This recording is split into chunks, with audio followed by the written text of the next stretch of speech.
very rarely is it the case that a group of people say, why don't we get that disgruntled ex-Marine who's been trying to defect to Cuba, get him to kill the president, and then get a strip club owner to kill him? This sounds like a solid plan, guys. They want to silence me, Freddy.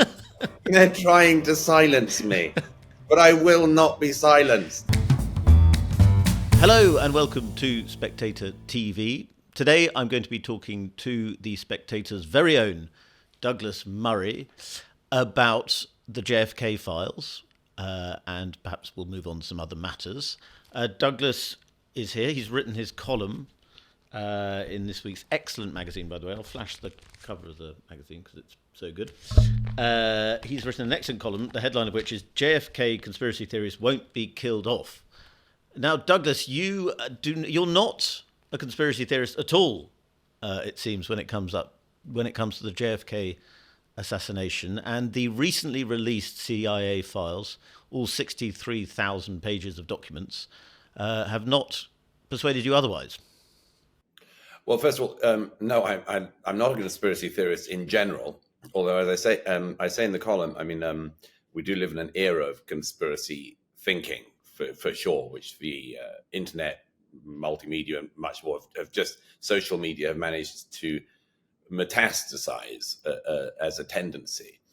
But as I say in the column, one of the problems about conspiracy theories in our own day, as always, is that some things get called conspiracy theories that actually turn out to be what we used to call true.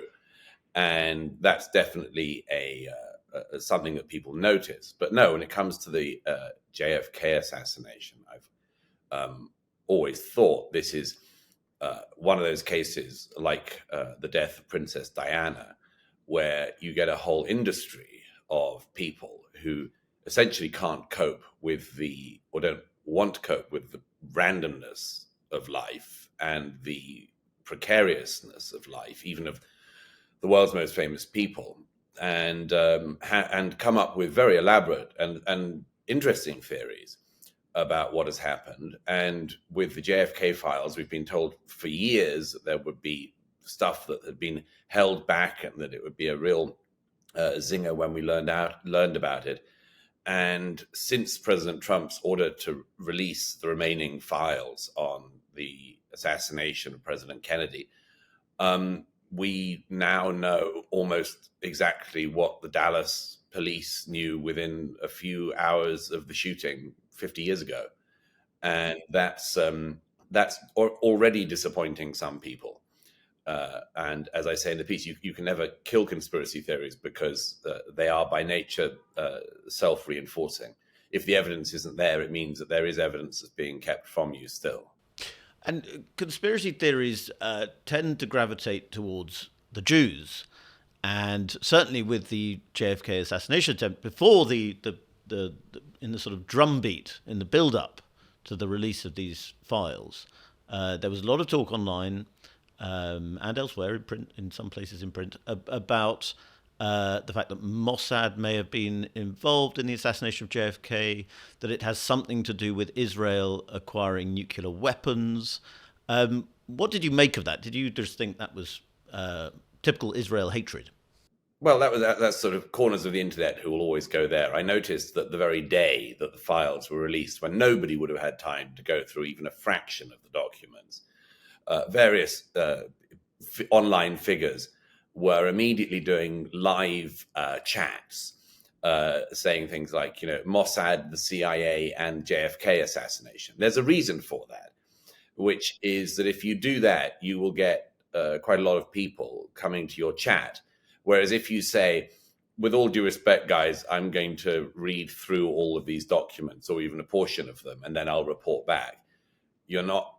People don't want to watch people reading documents live and poring over them and working out what's not been redacted and what has. That's much more boring, much more exciting, much more stimulating, much more grabbing to people's attention is trying to allege that there's some conspiracy that's been revealed, which in fact has not. It's not just, there's so many theories and always have been about the assassination of JFK.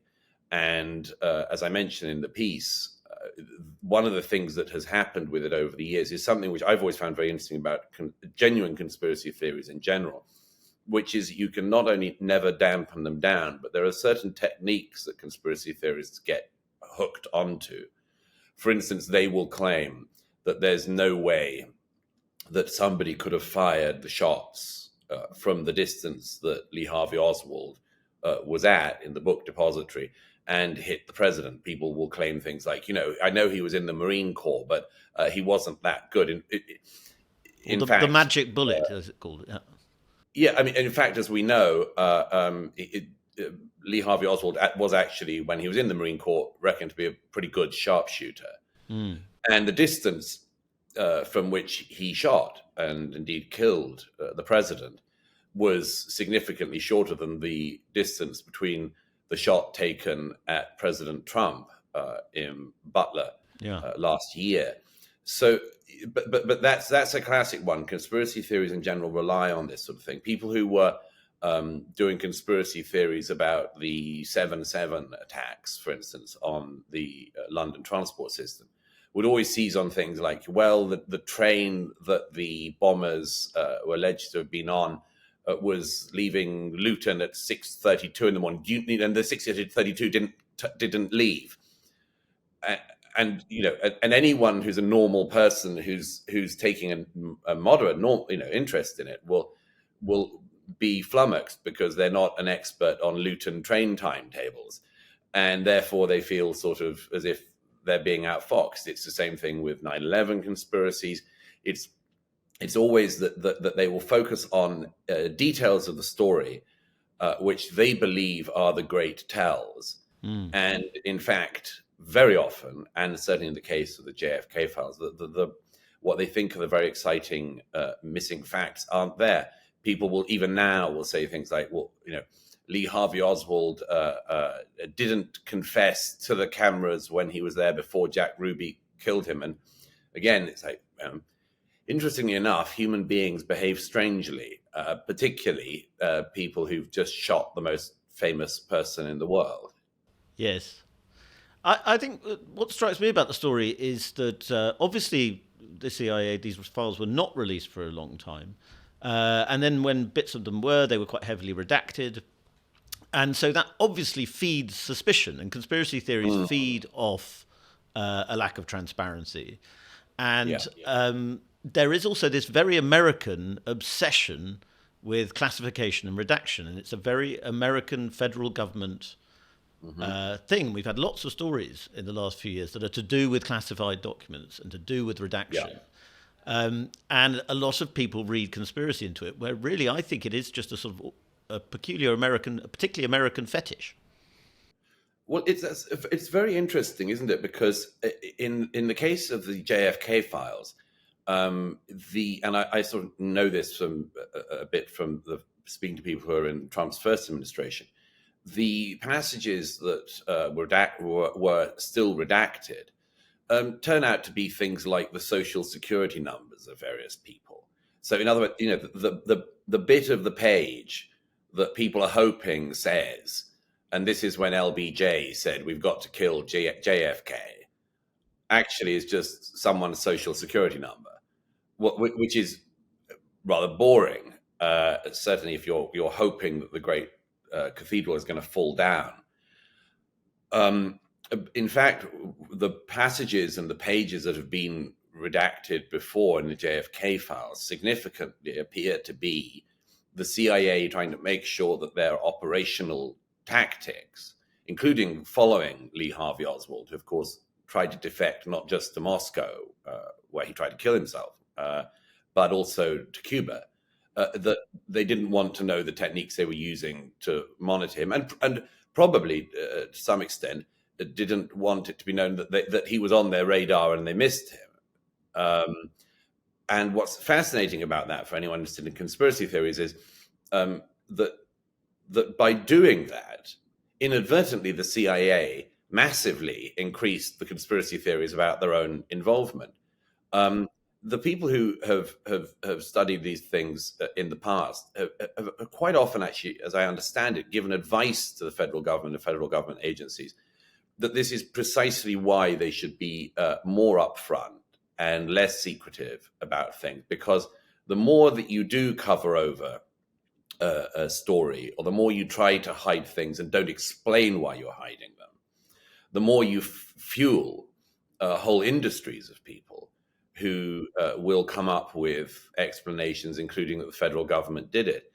And that's always got a deep oddity about it. I mentioned in the piece, one of the people who's a serious position now in the Department of Health, heading the Department of Health, RFK Jr., has said in the past that he thinks the evidence is, quote, overwhelming that the CIA was involved in the murder of his uncle and indeed father.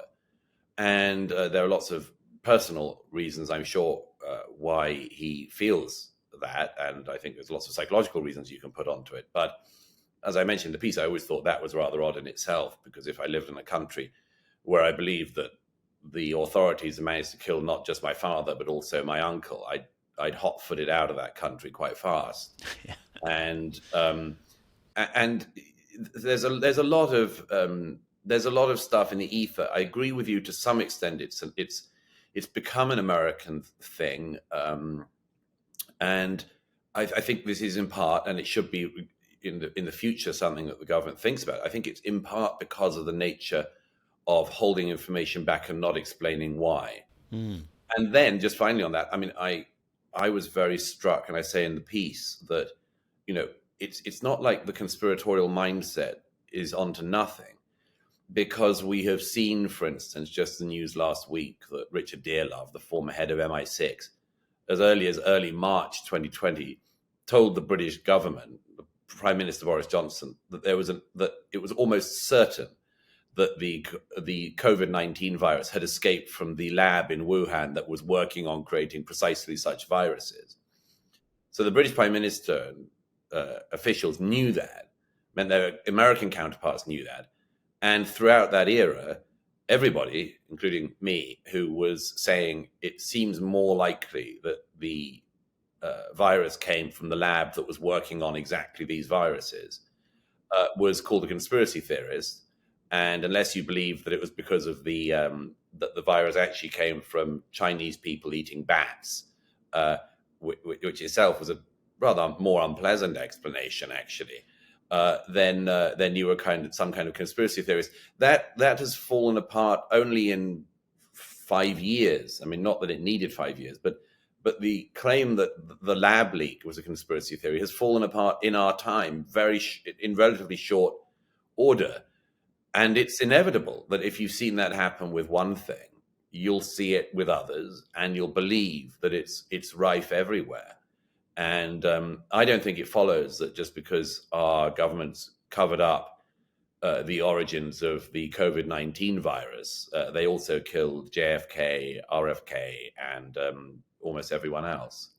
Conspiracy theory thinking has got a lot more dramatic over the years. It's spread everywhere in the last 10 to 20 years. And as you say in your piece, a lot of people pin this down to the internet. But it's also something to do with living in a post-truth era, is it not? That now we don't really believe in anything, and so we'll believe in anything. Yes, I think there's something in that. I hadn't heard post-truth for a while. That's a very Trump one. Bringing it back. Bring it back. Yes, there's a lot in that. I think that the internet era has, of course, sped this up, and it's in many ways for the good. I mean, it's good that a dump of documents that are unredacted can be put online, and anyone can read them. Sort of better in a way than that. They're released to the National Archives and some scholars pore over them and no one else see them. But at the same time, you have to be, in a way, mentally qualified to read these things. By which I mean, you have to know how to read a document critically. I mean, it's like something that school children get taught. But if you can't read the documents critically and you're simply looking for the thing that you've decided to look for, you decided is there, and if you don't find it, evidence of it not being there, is evidence that it is there, but it's being covered up.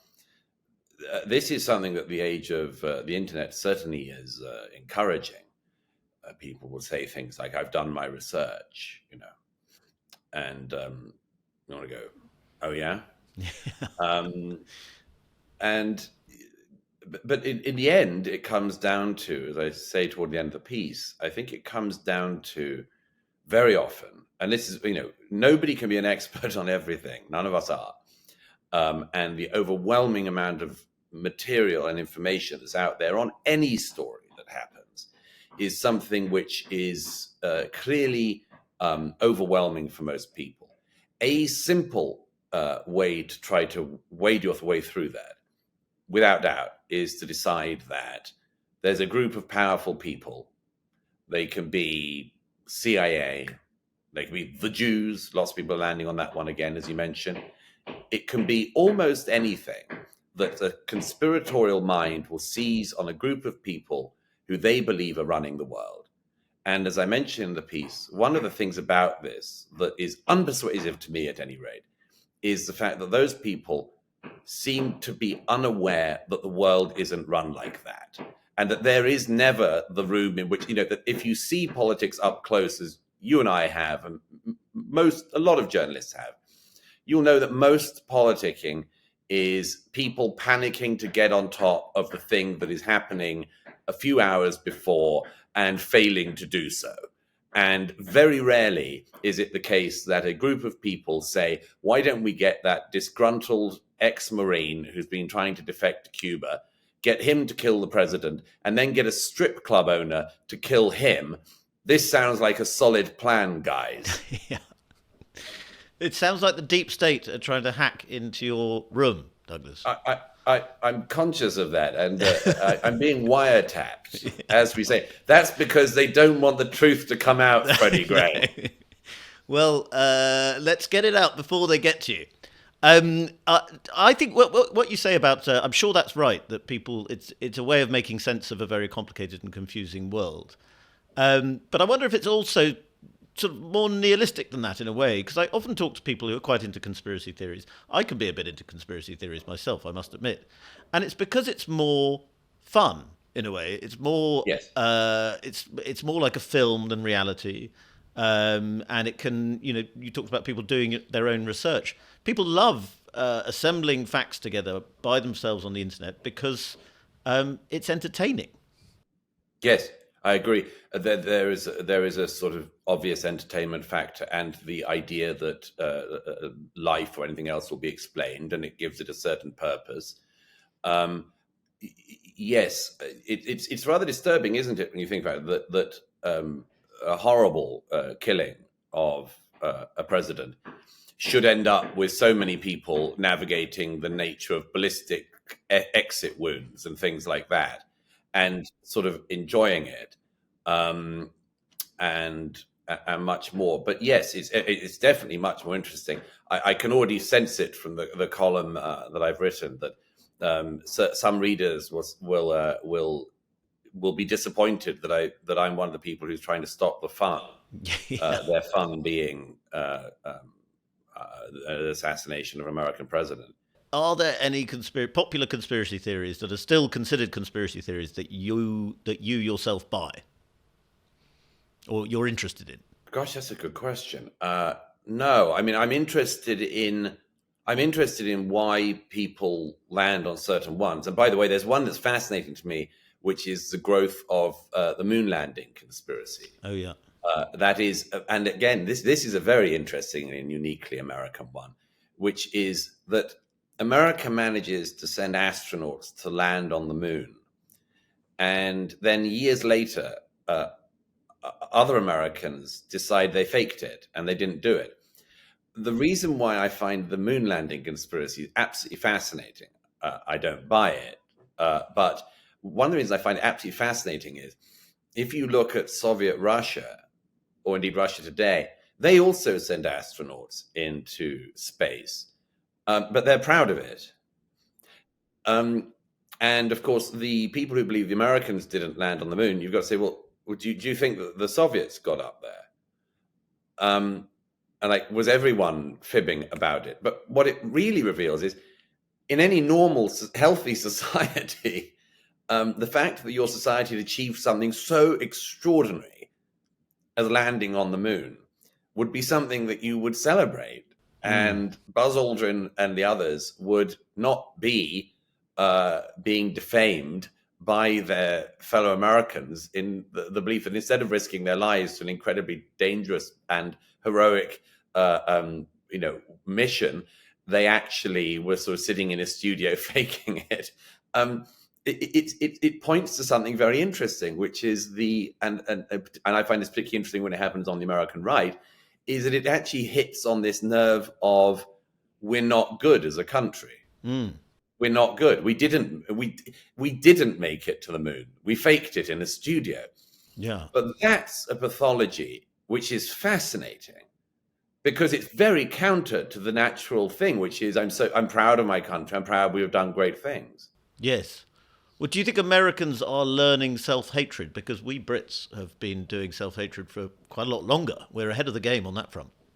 Yes, I mean, I noticed you are particularly self-hating. I noticed, Freddie. I've always noticed that. No, I mean, the Americans are now leading the world in self-hatred. The British have been doing a pretty good job, but the Americans are certainly doing that. And now it's coming from the right as well as from the left. It used to only come from the political left. Now it's also coming from the political right. I find that very interesting and indeed disturbing, because traditionally the conservative side was grateful for its inheritance, and grateful and proud for the things that it had done that were good and pride worthy. So yes, it's a very interesting turn in America.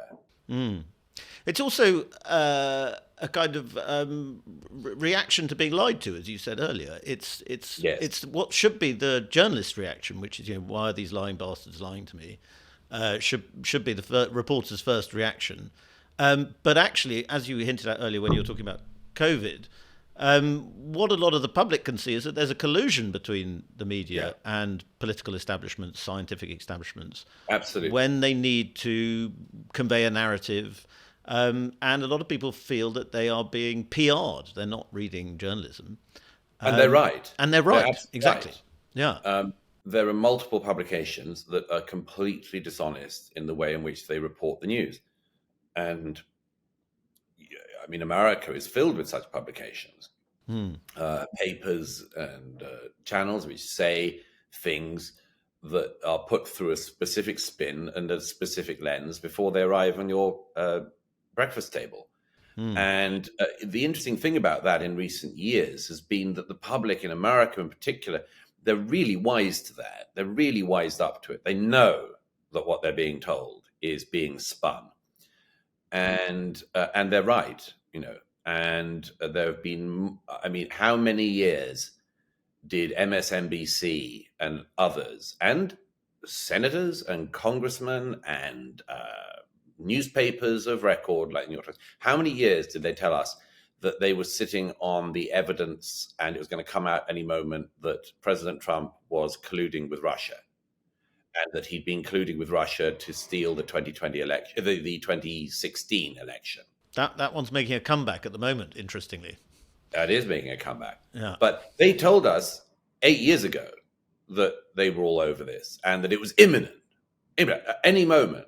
All the Rachel Maddows and everyone, night after night, and people would say, I've seen the files, and all the sort of knowing, nodding, pseudo knowledge of these people. And this is gonna the bullet's about to come.